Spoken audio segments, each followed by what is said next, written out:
Hello viewers, welcome to Cindy's Vlogs. Tamil Nadu Board Exam 2024 for Class 12 have started. Let's have a quick look at the expected general topics in English and its presentation. Tamil Nadu Board exams have already started. Next we have the English exam. So to prepare ourselves, let us recall all the questions that we have already learned. We will start with part 4, which has a total of 7 questions. Each question carries 5 marks. All are optional questions and it has a total of 35 marks. 41, 42, 43 are the questions that you get from the lessons that you have already learned. The first one is from prose lessons.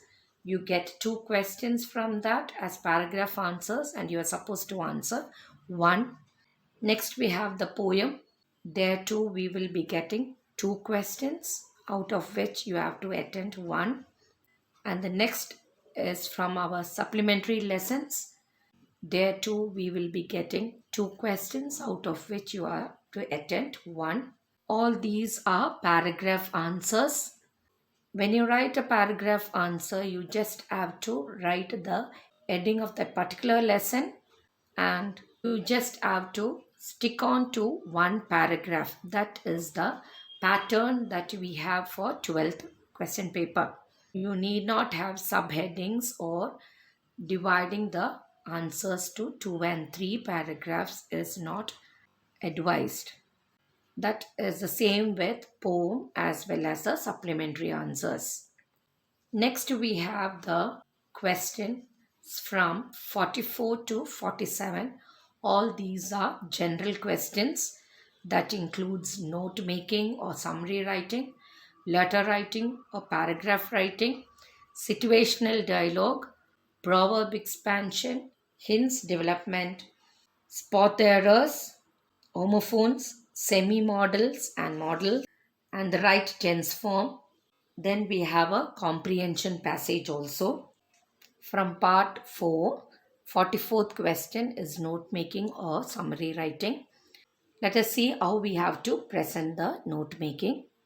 After reading the question from the question paper, you have to write the title as note making. Then you will give the heading and then you will proceed with the points or with the subheadings.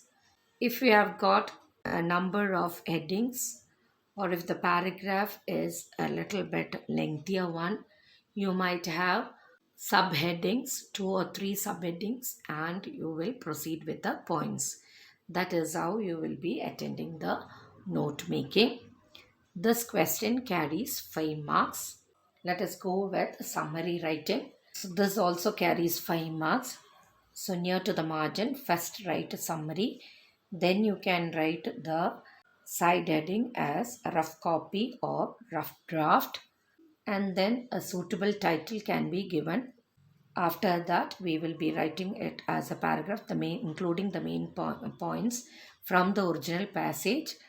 We will write a paragraph. After writing the paragraph with a scale and pencil, we have to strike that from left to right or right to left. Then we will write the fair copy. The fair copy will be smaller than the rough copy. For the fair copy, the same title that you have given for rough copy, the same can be used for fair copy also. After that, you will write the paragraph. After writing the paragraph, you have to write the number of words in the original passage that is given in the question paper. We can skip the number of words in rough copy and then you will proceed with number of words in the fair copy. The fair copy will be 1/3 of the original passage. 45th question, we have a question based on letter writing.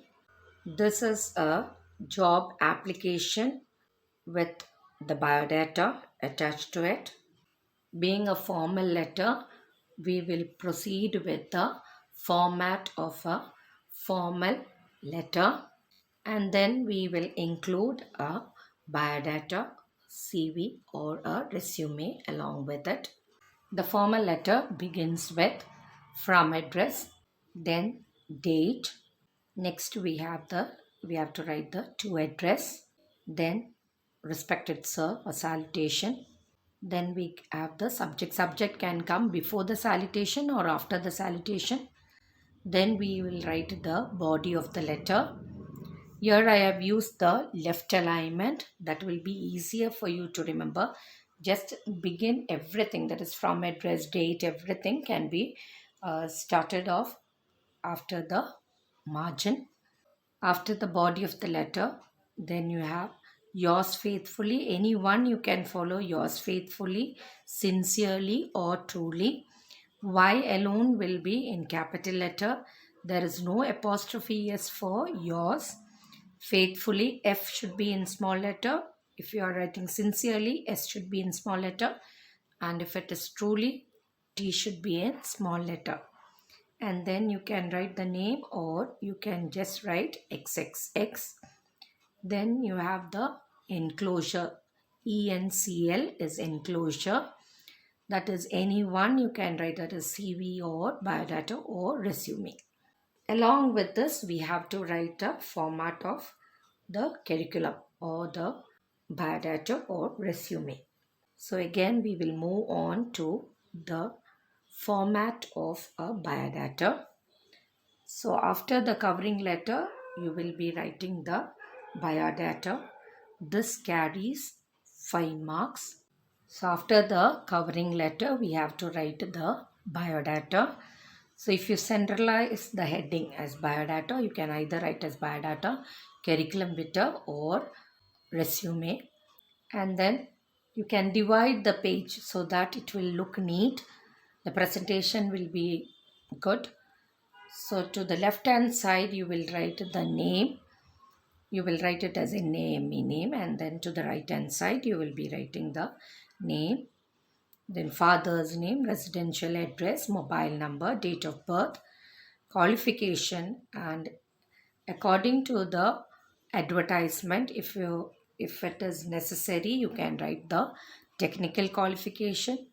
Then if there is experience, that also sometimes in the advertisement they will be asking for the experience stands, so that also can be included in the biodata. Then the languages known, and reference is the previous employees address. Any two previous employees address is what you have to write for reference. After this, you will proceed with a declaration. So this will be the biodata that you will be writing, including all these points. After that, you have to have another heading with declaration. Next is the declaration. You will be writing a declaration, a sentence on declaration. And then you will have the, to the left hand side, you can write the date and the place. And to the right, you will write the signature. Then we have the address on the envelope. So for that, we will be drawing a rectangular box. And from the center of the rectangle box, you will be writing the to address or the receiver's address. So this will be the full format of the advertisement or the responding to an advertisement. Question number 45. Another optional question for question number 45 is informal letter. This also carries 5 marks. So the same format, that is we are following the left alignment. So from the right from the margin, you can start writing. First is the place, and then comes the date. Then we have got the salutation. Dear, you can mention the friend's name or any family members.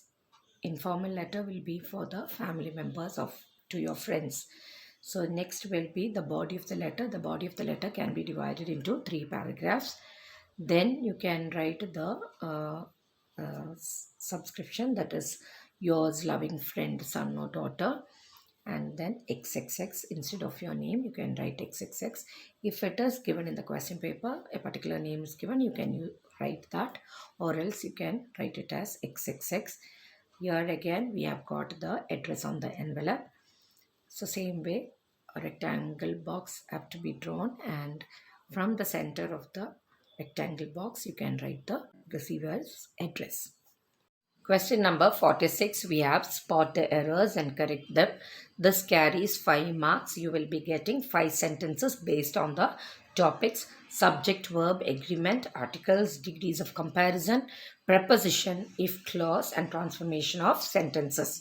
So if you are good in these topics, it would be better that you attend this question, these questions that carries 5 marks, because there will not be any minus marks in this.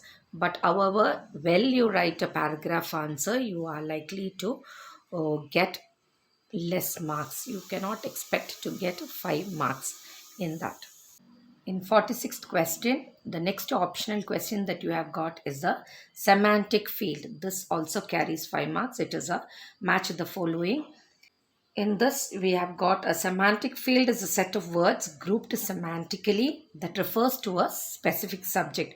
This is one of the easiest questions that you could get in a question paper, or else you might get questions related with tense and homophones. So this also carries, so either it could be a semantic field or a tense and homophones, including questions related to tense and homophones. This too carries 5 marks. Tense questions based on tense and homophones, it will be fill up questions, and you will have the options given. The 47th question, or the last one in the question paper, will be a comprehension passage or a poem. Based on the topic, you will get 5 questions related to that. You can answer the questions. Each question carries 5 marks. And the next optional question will be a situational dialogue. Situational dialogues, mostly in bracket, they will give you the number of utterances required. If it is 3, you are supposed to write 6 utterances based on the topic. If you think this session was helpful, please do like, subscribe, comment, and share to the students who are attending Tamil Nadu board exams. All the best, students, and thank you for watching.